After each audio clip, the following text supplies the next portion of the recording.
दिल जीतने के बाद सबके साथ रोस्टेड सॉसेज खाने की तैयारी कर ली थी। जैसे ही मैं सियाओ वू और बाकी लड़कियों को लेकर आगे बढ़ा, अचानक एक अजीब और भयानक हवा का बवंडर उठ खड़ा हुआ। निंग रोंगरोंग ने उलझन में पूछा, अचानक यह इतनी तेज हवा कहां से चलने लगी?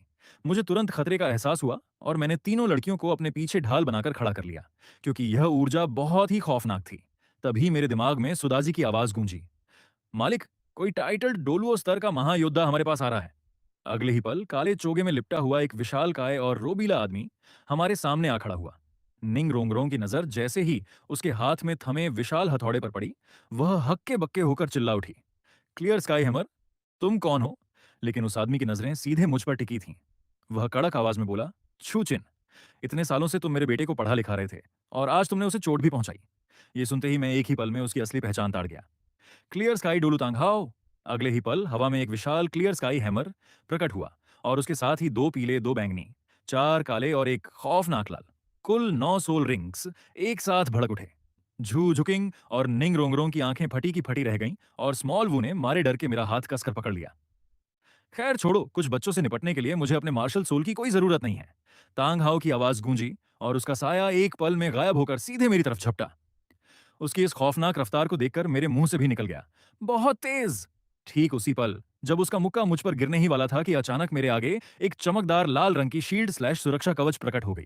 तांग हाओ का भारी मुक्का सीधे उस शील्ड से टकराया, लेकिन उसकी पूरी ताकत भी उस सुरक्षा कवच को तोड़ नहीं पाई।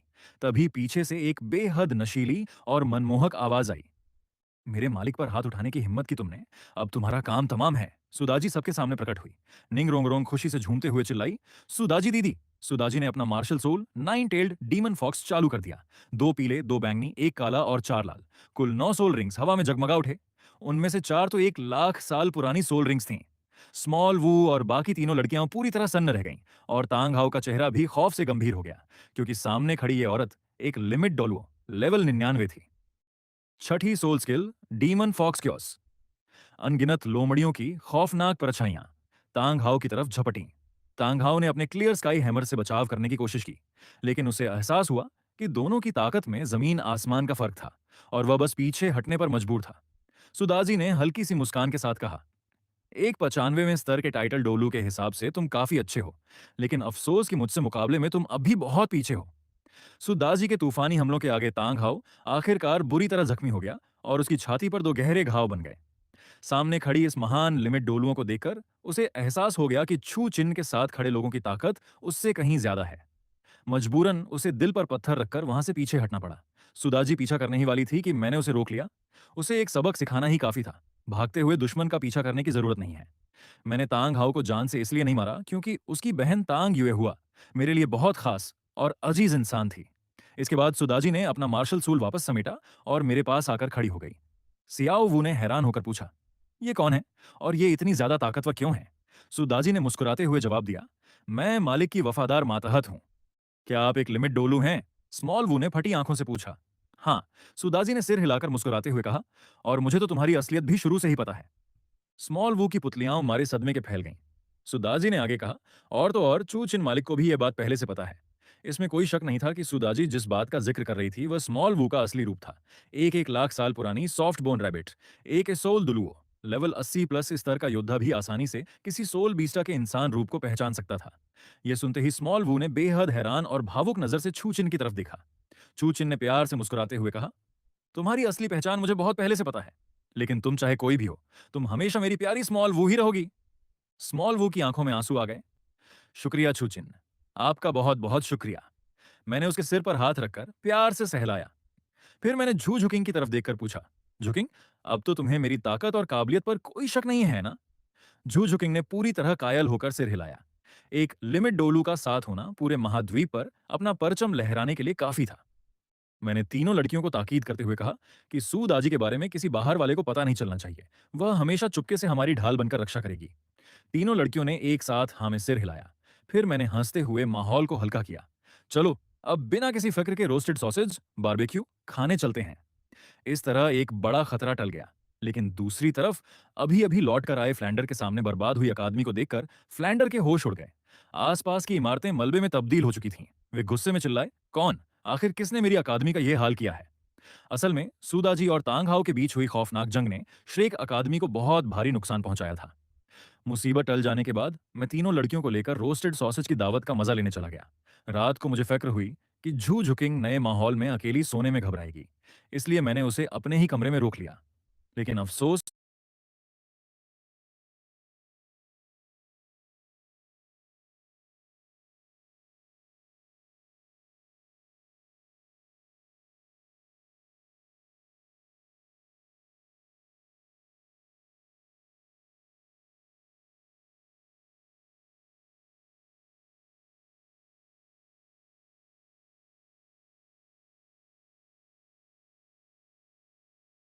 कि श्रेक अकादमी की हालत इतनी खस्ता थी कि कमरे का बिस्तर इतना ही बड़ा था कि उस पर सिर्फ तीनों लड़कियां ही सो सकती थीं, और मुझे लाचार होकर सोफे पर ही सोना पड़ा।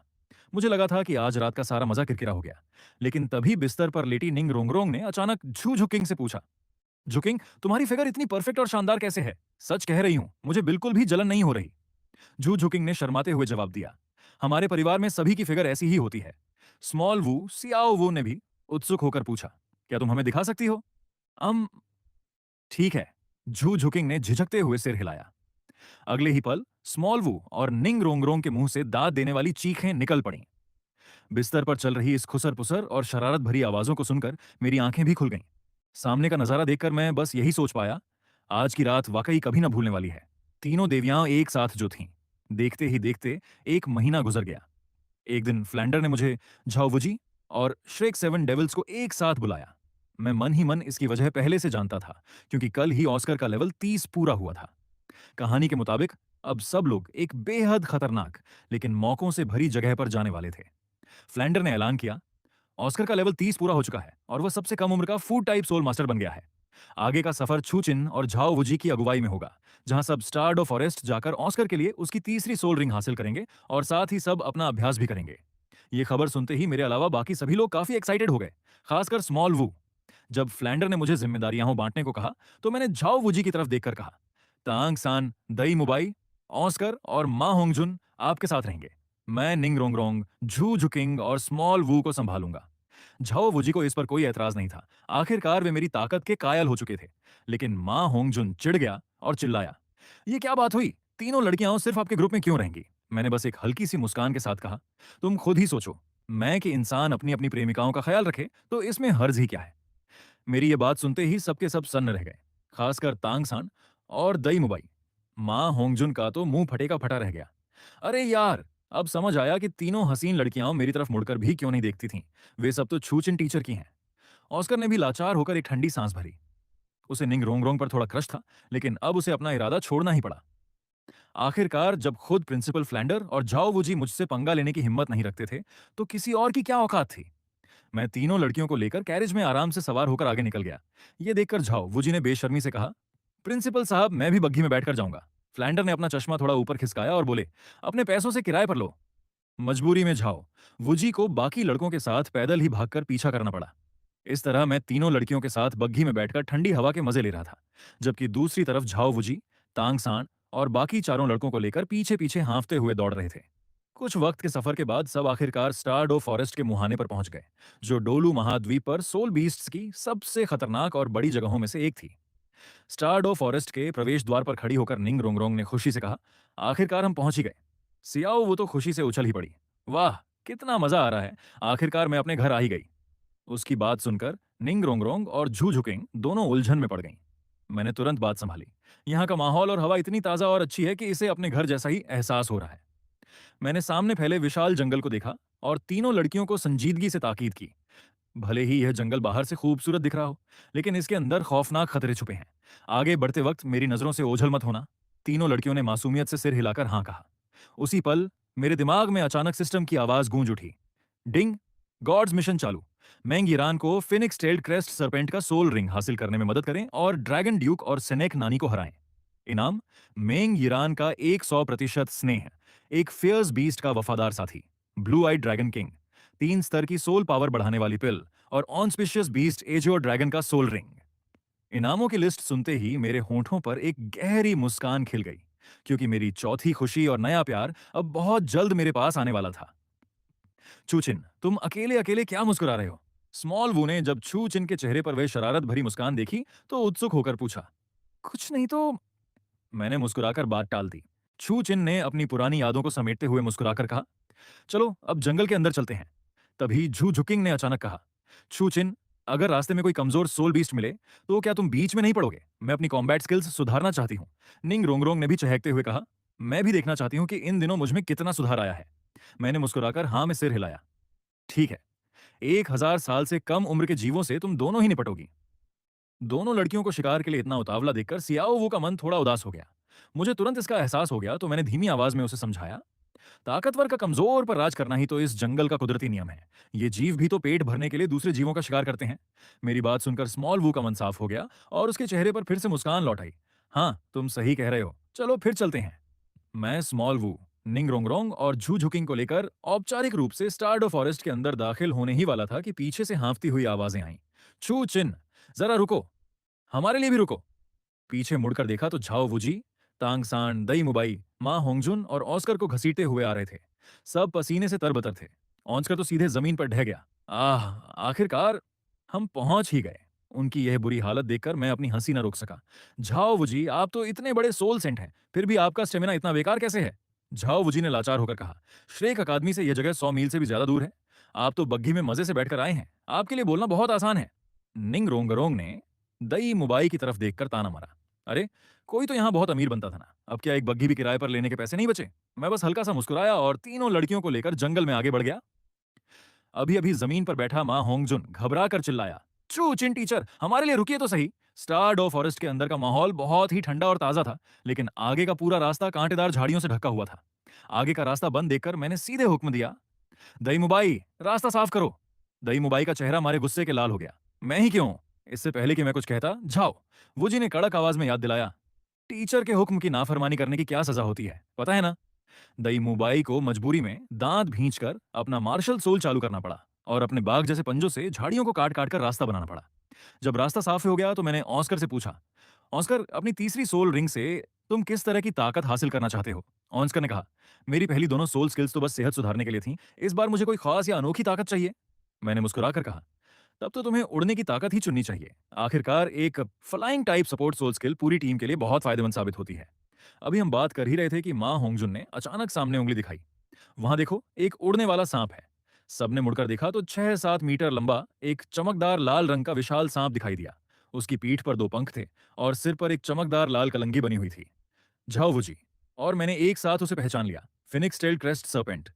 झाओ वुजी ने अंदाजा लगाया कि यह कम से कम 1000 साल पुराना सांप है और ऑस्कर के लिए बिल्कुल परफेक्ट है। अगले ही पल वे झपट कर आगे बढ़े, सांप की पूंछ पकड़ी और उसे जमीन पर दे मारा, जिससे वह तुरंत बेबस हो गया। ये देखकर झू झुकिंग और निंग रोंगरोंग थोड़ी निराश हो गईं, तो मैंने उन्हें तसल्ली दी, चिंता मत करो, आगे बहुत मौके मिलेंगे। जैसे ही ऑस्कर उस पर अपना आखिरी वार करके उसकी सोल रिंग हासिल करने वाला था, तभी एक कड़क और बुजुर्ग आवाज गूंजी, रुक जाओ। सबने मुड़कर देखा तो स्नेक नानी अपनी पोती मेंग ईरान के साथ आ पहुंची थीं। उनके पैरों के नीचे क्रमशः 6 और 2 सोल रिंग्स चमक रहे थे। वे मशहूर अनराइवल्ड ड्रैगन स्नेक कपल की स्नेक नानी थीं। स्नेक नानी ने कहा, इस फीनिक्स स्टाइल क्रेस्ट सर्पेंट को हमने पहले ढूंढा था और जख्मी किया था, इसलिए इस पर मेरी पोती का हक है। लेकिन झाओ वुजी पीछे हटने वाले कहाँ थे? स्टारडो फॉरेस्ट का कोई मालिक नहीं होता। अगर आप मेरे हाथ से ये सोल रिंग छीनना चाहती हैं तो ये इतना आसान नहीं होगा। इतना कहकर उन्होंने अपने साथ सोल रिंग्स एक साथ चालू कर दिए।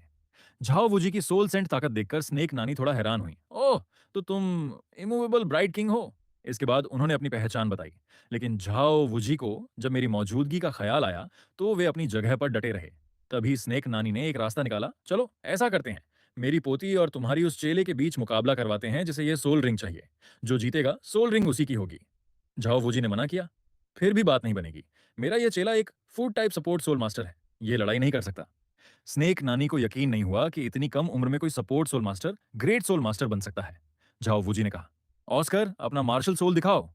ऑस्कर आगे बढ़ा और उसने अपना मार्शल सोल चालू किया। उसके हाथ में एक सॉसेज प्रकट हुआ। स्नेक नानी और मेंगिरान हक्की बक्की रह गईं। उन्होंने सपने में भी नहीं सोचा था कि किसी सपोर्ट सोल मास्टर में इतनी गजब की प्रतिभा हो सकती है। जब दोनों पक्ष असमंजस में थे तभी तांग सांड आगे आया और बोला, उसकी जगह मैं मुकाबला करूंगा, मैं 29वें स्तर का ग्रेट सोल मास्टर हूं। यह सुनकर मेरी भौहें तन गईं। मेंग ईरान तो मेरे सिस्टम मिशन का टारगेट थी। अगर तांग सांड ने बीच में टांग अड़ाने की कोशिश की तो मैं इसे कतई बर्दाश्त नहीं करने वाला था। इससे पहले कि मैं तांग सांड को रोकता, मेंग ईरान ने खुद ही घिनाकर सिर हिला दिया। तुम शक्ल से बहुत बदसूरत हो, मैं तुम्हारे साथ मुकाबला नहीं करूंगी।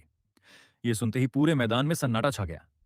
तांगसान का चेहरा फक पड़ गया और शर्म के मारे रंग उड़ गया। सब लोग मन ही मन हंस रहे थे कि तभी मेंग ईरान ने सीधे मेरी तरफ उंगली उठाई और बोली, तुम बाहर आओ, मैं तुम्हारे साथ मुकाबला करूंगी। उसकी ये बात सुनते ही झाओ वुजी और बाकी सब सन्न रह गए। किसी ने सपने में भी नहीं सोचा था कि वह सीधे मुझे ही चुनौती दे बैठेगी। मेंग ईरान ने अकड़ कर कहा, मैं कभी कमजोरों पर अत्याचार नहीं करती। तुम देखने में यहाँ सबसे बड़े लगते हो, तुम्हारी उम्र लगभग मेरे जितनी ही होगी, इसलिए मैं तुमसे ही मुकाबला करूंगी। अगर तुम हार गए तो यह सोल रिंग मेरी होगी। मैंने हल्की सी मजाकिया मुस्कान के साथ पूछा, छोटी मेंग, क्या तुम सच में पक्का इरादा बना चुकी हो? बिल्कुल पक्का। मेंग ईरान ने छू चिन्ह की तरफ देखते हुए जवाब दिया, मेरे दादाजी कहते हैं कि जो दिखने में बहुत हैंडसम होते हैं वे अक्सर सिर्फ सजावटी शोपीस होते हैं। और फिर अभी अभी सबने अपने सोल रिंग्स दिखाए, सिर्फ तुमने ही नहीं दिखाए। क्यों? क्या मुझसे मुकाबला करने की हिम्मत नहीं है? ये सुनकर झाओ वुजी मन ही मन हंसने लगे। मेंग ईरान बेचारी ड्रैगन ड्यूक की बातों में आकर खुद ही अपने विनाश को बुलावा दे रही थी। मैंने उसकी तरफ देखकर एक मीठी मुस्कान बिखेरी। ऐसा करो, मुकाबला करना ही है तो अपने दादाजी ड्रैगन ड्यूक को भी यहीं बुला लो। मेरी बात सुनते ही वहां मौजूद हर इंसान के होश उड़ गए। किसी ने कल्पना भी नहीं की थी कि मैं सीधे ड्रैगन ड्यूक को ललकार दूंगा। स्नेक नानी मुझे घमंडी समझकर डांटने ही वाली थीं कि अगले ही पल मेरे पैरों के नीचे से एक खौफनाक खून जैसा लाल रंग का प्रकाश ऊपर की तरफ भड़क उठा। छठी सोल स्किल, 1 लाख साल पुरानी लाल सोल रिंग प्रकट हो गई। स्नेक नानी और मेंग हीरान फटी आंखों से बुत बनी रह गईं। उनकी समझ में ही नहीं आ रहा था कि एक सोल एम्परर के पास इतनी खौफनाक और दुर्लभ सोल रिंग कैसे हो सकती है। सो सोल एम्परर, 1 लाख साल पुरानी सोल रिंग? मेंग यिरान ने थरथराते हुए पूछा, अरे तुम्हारी असली उम्र कितनी है? झाओ वुजी ने गर्व से मुस्कुराते हुए परिचय दिया, ये छूचिन है, श्रेक अकादमी के सबसे युवा टीचर, उम्र 18 साल, पूरे डोलू महाद्वीप के इतिहास के सबसे कम उम्र के सोल एम्परर। उस पल स्नेक नानी का दिमाग पूरी तरह सन्न रह गया। मेरी खौफनाक ताकत को देखकर वे गिड़गिड़ाते हुए झट से बोली, छूचिन बेटा, अभी जो भी भूल चूक हुई उसके लिए माफ कर दो। हमें अब यह सोल रिंग बिल्कुल नहीं चाहिए। क्योंकि 1 1 लाख साल पुरानी सोल रिंग का मतलब ही इतना खौफनाक था कि स्नेक नानी अच्छे से जानती थी कि इस नौजवान के पीछे कोई बहुत ही विशाल और अजेय ताकत खड़ी होगी। लेकिन मैंने शांत आवाज में कहा, ऐसे कैसे नहीं चाहिए? जब शर्त लग चुकी है तो अब पीछे हटने का सवाल ही पैदा नहीं होता। मैंने साफ शब्दों में अपनी शर्त रखी, अगर ड्रैगन ड्यूक मुझसे जीत गए तो ये फिनिक्स टैल्ड क्रेस्ट सर्पेंट उनका हुआ, लेकिन अगर वे हार गए तो तुम दादी पोती दोनों को मेरे साथ श्रेक अकादमी चलना होगा। मेरी यह कड़क शर्त सुनकर स्नेक नानी घबरा कर दया की भीख मांगने लगी। हम दादी पोती पर रहम करो बेटा, अगर बात नहीं बनती तो मेरी पोती को छोड़ दो, बदले में तुम मेरी जान ले लो। मेंग हीरान फूट फूट कर रोने लगी, दादी नहीं। लेकिन मैं अपने उसूलों पर अड़ा रहा, ड्रैगन ड्यूक को तुरंत यहां बुलाओ। कोई दूसरा रास्ता न देखकर स्नेक नानी ने मेंग ईरान को ड्रैगन इंसेंस जलाने को कहा। यह उनके परिवार की वह सीक्रेट सिग्नल अगरबत्ती थी जिसे वे सिर्फ किसी बेहद मुश्किल या आपातकालीन स्थिति में ही जलाते थे, जिसका इस्तेमाल वे कभी नहीं करते थे। पूरे 1 घंटे के लंबे इंतजार के बाद जब रात का अंधेरा घिराया तो अचानक पूरा जंगल थरथराने लगा। एक बेहद खौफनाक और शक्तिशाली ऊर्जा बड़ी तेज रफ्तार से हमारी तरफ बढ़ने लगी। ड्रैगन ड्यूक को पास आते देख मैंने तुरंत सुदाजी को सियाओवू के शरीर से आ रही सोल बीस्ट की खुशबू को छुपाने का हुक्म दिया।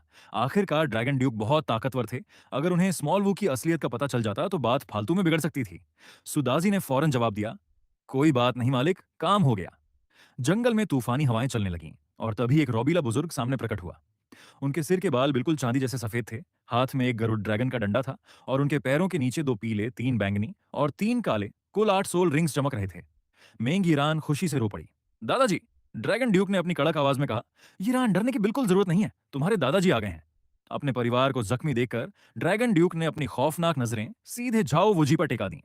किसकी इतनी हिम्मत हुई जो मेरे परिवार पर हाथ उठाए? झाओ वुजी ने झटपट अपनी पहचान बताई, ड्रैगन ड्यूक साहब, मैं इमूवेबल ब्राइट किंग झाओ वुजी हूं।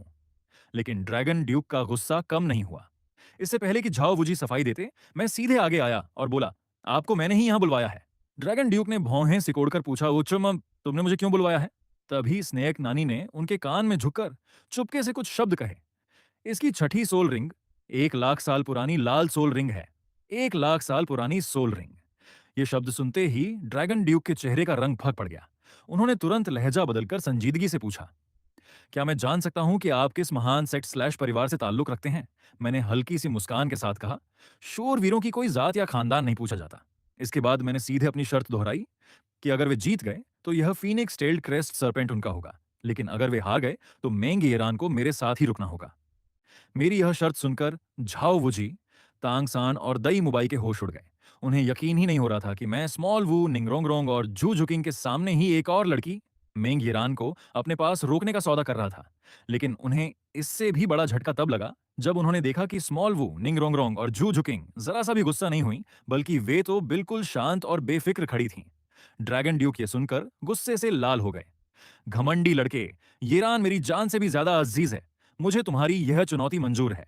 उन्हें पूरा यकीन था कि एक सोल एम्परर भला कभी किसी सोल डोलुओ लेवल 80 प्लस को कैसे हरा सकता है। मैं भी कहां पीछे हटने वाला था। अगर मैं हार गया तो न सिर्फ यह सोल रिंग आपकी होगी, बल्कि मैं खुद आपसे हाथ जोड़कर माफी मांगूंगा। लड़ाई शुरू होने से ठीक पहले मैंने अपना गॉड स्लेयर स्पीयर प्रकट किया। मेरे पैरों के नीचे से दो पीले, दो बैंगनी, एक काला और एक खौफनाक लाल, कुल 6 सोल रिंग्स लहराने लगे। झाओ वुजी और बाकी सब फटी आंखों से मुझे घूरते रह गए। अभी महज 1 महीना ही तो बीता था और इस 1 महीने में मैं एक सोल एम्परर होकर भी सीधे 6 लेवल्स ऊपर छलांग लगा चुका था। वे सोच भी नहीं पा रहे थे कि आखिर यह किस खौफनाक रफ्तार से रैंक बढ़ा कर रहा है। यहाँ तक कि खुद ड्रैगन ड्यूक का चेहरा भी संजीदा हो गया। भले ही वे एक ताकतवर सोल डुलुओ लेवल 80 प्लस थे, लेकिन मेरी 1 लाख साल पुरानी लाल सोल रिंग ने उन्हें अंदर तक हिलाकर रख दिया था। ये तो बस एक सोल एम्परर है, फिर भी मुझे इतना तनाव और घबराहट क्यों महसूस हो रही है? ड्रैगन ड्यूक ने अपने ड्रैगन स्टाफ पर अपनी पकड़ और मजबूत कर ली, क्योंकि वे समझ गए थे कि यह नौजवान जैसा दिख रहा है, उससे कहीं ज्यादा खौफनाक है। तीसरी soul skill, dragon rising from the deep. Dragon duke ने फैल करते हुए हमला बोला और एक विशाल हरा नीला ड्रैगन दहाड़ता हुआ मेरी तरफ झपटा। मैं भी कहां पीछे हटने वाला था। तीसरी soul skill, windless spear shadow. पलक झपकते ही अनगिनत भालों की परछाइयां हवा में लहराईं और उस विशाल ड्रैगन से टकरा गईं। हवा में एक खौफनाक धमाका हुआ। जब धुंध छोटी तो सब यह देखकर सन्न रह गए कि मैं सिर्फ आधा कदम पीछे हटा था, जबकि 80 प्लस लेवल के ड्रैगन ड्यूक पूरे 3 कदम पीछे हटे थे। झाओ वूजी के मुंह से सिट्टी पिट्टी गुम हो गई, क्योंकि वे अच्छे से जानते थे कि उस हमले को वे खुद भी नहीं झेल सकते थे, और यहाँ एक 18 साल का लड़का एक सोल डोलू को सीधे टक्कर दे रहा था। ड्रैगन ड्यूक को एहसास हो गया कि अब डील देने का वक्त नहीं है। उन्होंने सीधे अपनी 8वीं सोल स्किल चालू कर दी। एक ही पल में पूरी जमीन हरे नीले रंग के दलदल में बदल गई और चारों तरफ से मुझे घेरने लगी। वे कुटिलता से मुस्कुराए। एक बार तुम इसमें फंस गए तो तुम्हारी हार तय है। खतरे को देखते ही मैं समझ गया कि मुझे खुद पहल करके इस चक्रव्यूह को तोड़ना होगा। ऐन वक्त पर मेरे पैरों के नीचे से 1 लाख साल पुरानी लाल सोल रिंग चमक उठी। छठी सोल स्किल की दूसरी फॉर्म, वज्र सोल ब्रेकिंग स्पीयर। मेरा काला सुनहरा गॉड स्लेयर स्पीयर एक चमकदार रोशनी से भड़क उठा और मैं एक बिजली की लकीर बनकर सीधे ड्रैगन ड्यूक की तरफ झपटा। लेकिन ड्रैगन ड्यूक ने पहले ही जाल बिछा रखा था। अनगिनत ड्रैगन्स की परछाइयां एक साथ हवा में उठ खड़ी हुईं। ड्रैगन ड्यूक ने घमंड से कहा, खुद ही मेरे जाल में आप फंसे। लेकिन अगले ही पल उनके होश उड़ गए। उन सभी ड्रैगन्स के खौफनाक हमले मेरे शरीर के आर पार निकल गए, लेकिन मुझे जरा सी भी खरोंच तक नहीं आई। ड्रैगन ड्यूक ने फटी आंखों से चिल्लाकर कहा, एब्सोल्यूट डिफेंस। उनका सबसे खतरनाक वार पूरी तरह हवा में हवा हो चुका था। ड्रैगन ड्यूक को आखिरकार एहसास हुआ कि वे मेरे जाल में फंस चुके थे। वे लगातार हमला करके मुझे बांधना चाहते थे, लेकिन उतावलेपन में उन्होंने अपनी सारी ताकत एक ही बार में बेकार गंवा दी थी। फिर भी वे सोल डोलू स्तर के मंझे हुए योद्धा थे। उन्होंने तुरंत पैंतरा बदला और मेरे इस जानलेवा वार को ऐन वक्त पर चकमा दे दिया। मेरे वार से बच निकलने के बाद ड्रैगन ड्यूक ने ठंडे दिमाग से विश्लेषण किया। तुम्हारा हमला वाकई बहुत खौफनाक है, लेकिन तुम्हारी सोल पावर अभी सिर्फ 60 प्लस लेवल की ही है। मैं इतनी आसानी से नहीं हारूंगा।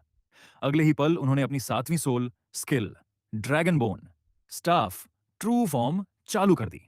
पूरे जंगल में तूफान आ गया और उनके पीछे एक विशालकाय मार्शल सोल का अजेय रूप प्रकट हो गया।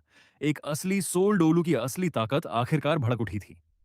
ड्रैगन ड्यूक को मार्शल सोल ट्रू फॉर्म में आते देखकर झाओ वुजी का चेहरा पीला पड़ गया। एक सोल एम्परर और सोल डोलू के बीच सबसे बड़ा फर्क उनके मार्शल सोल ट्रू फॉर्म का ही होता है।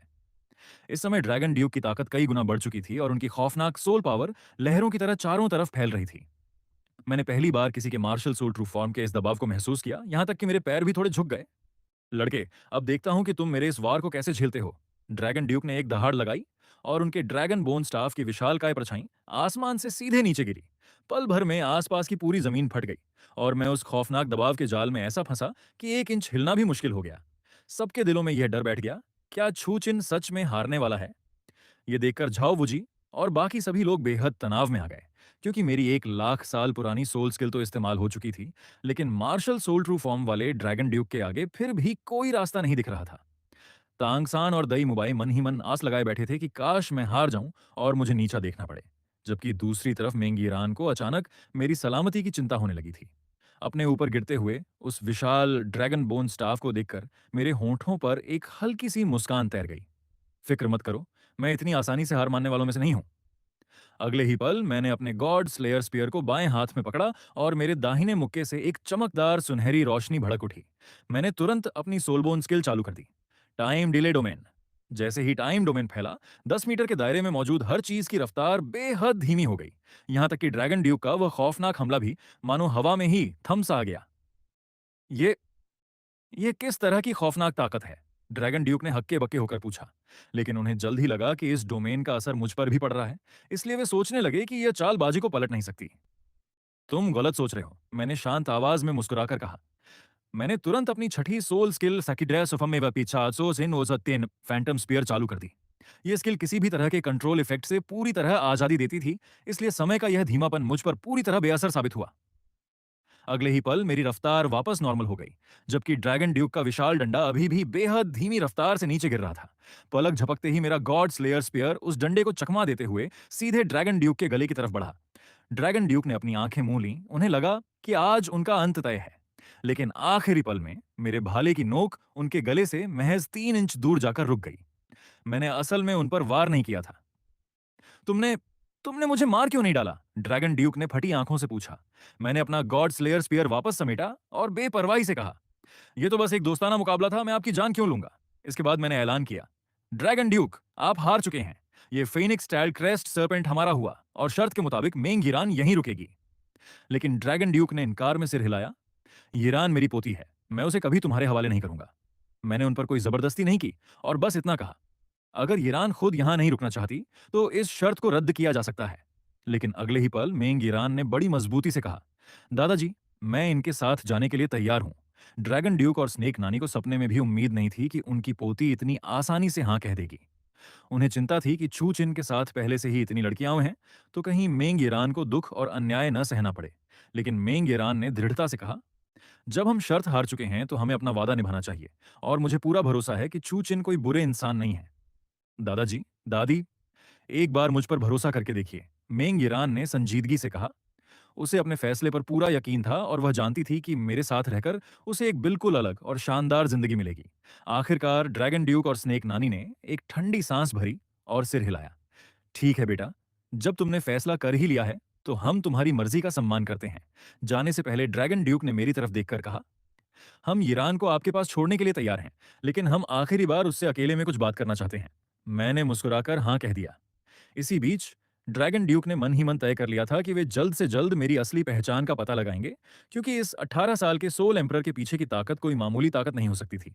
तभी मैं सुदाजी को साथ लेकर जंगल की तरफ बढ़ा, ये देखने के लिए कि ड्रैगन ड्यूक और उनके परिवार ने क्या फैसला लिया है। ये कौन हैं? ड्रैगन ड्यूक घबराकर चिल्लाए। सुदाजी जब उनके सामने आकर खड़ी हुई तो उन्हें लगा मानो वे किसी अंतहीन खौफनाक खाई के सामने खड़े हों। मैंने शांत लहजे में परिचय दिया, लिमिट डोलो, लेवल 99, सुदाजी। मेरी बात खत्म होते ही सुदाजी ने अपने 9 सोल रिंग्स हवा में लहरा दिए। एक ही पल में 4 1 लाख साल पुराने लाल सोल रिंग्स की रोशनी से पूरा जंगल जगमगा उठा। ड्रैगन ड्यूक और स्नेक नानी के होश उड़ गए। अब जाकर वे समझ पाए कि इस 18 साल के सोल एम्परर के पीछे खड़ी ताकत उनकी सोच से भी हजारों गुना बड़ी थी। इस नज़ारे ने मेंग ईरान की सलामती को लेकर उनका सारा डर हमेशा के लिए खत्म कर दिया। मैंने संजीदगी से कहा, सुदाजी मेरी जन्म जन्म की बॉडीगार्ड हैं। जब तक ये साथ हैं, ईरान को कोई खरोंच भी नहीं पहुंचा सकता। ड्रैगन ड्यूक कुछ पल खामोश रहे। फिर उन्होंने मुझसे पूछा कि मैं उनकी पोती को क्यों पसंद करता हूं। मैंने भी कुछ नहीं छुपाया। जब मैंने पहली बार ईरान को देखा तभी से वह मुझे पसंद आ गई थी, और जिसे मैं पसंद करता हूं उसकी जिम्मेदारी ताउम्र उठाता हूं।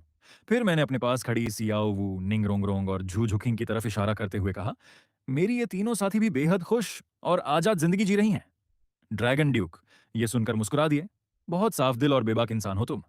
आखिरकार उन्होंने मुझे दिल से स्वीकार कर लिया और मेंग ईरान को मेरे हाथों में सौंप दिया। उन्होंने बस एक छोटी सी गुजारिश की, हम बस यही चाहते हैं कि हर 3 महीने में एक बार हमें ईरान से मिलने का मौका दिया जाए। ड्रैगन ड्यूक की इस बात पर मैंने तुरंत कहा, 3 महीने का इंतजार करने की कोई जरूरत नहीं है, आप दोनों जब चाहें श्रेक अकादमी आकर ईरान से मिल सकते हैं। फिर मैंने आगे कहा, भले ही यह फेनिक्स स्टाइल क्रेस्ट सरपेंट का सोल रिंग मेरे स्टूडेंट को मिल रहा है, लेकिन मैं ईरान को इससे भी कहीं बेहतर सोल रिंग लाकर दूंगा। इसके बाद मैंने तीनों लड़कियों से मेंग ईरान का परिचय करवाया। ये तुम्हारी नई बहन है, मेंग ईरान। तीनों लड़कियों ने मुस्कुराकर जवाब दिया, ईरान जी, स्वागत है आपका। ये सब देखकर औंस कर अपना सिर खुजलाने लगा। छू चिन टीचर, इतनी आसानी से मामला निपट भी गया। माँ होंगजुन भी अपनी हंसी न रोक सका और आह भरकर बोला, आखिर चू चिन टीचर में ऐसा कौन सा जादू है? जाओ, वुजी ने बेपरवाही से कहा। गजब की प्रतिभा, अटूट ताकत और शानदार लुक्स, सब कुछ तो है उनके पास।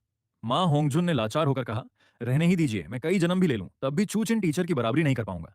दूसरी तरफ दई मुबाई और तांग सांड बस मन ही मन झलकर एक ठंडी सांस भरकर रह गए।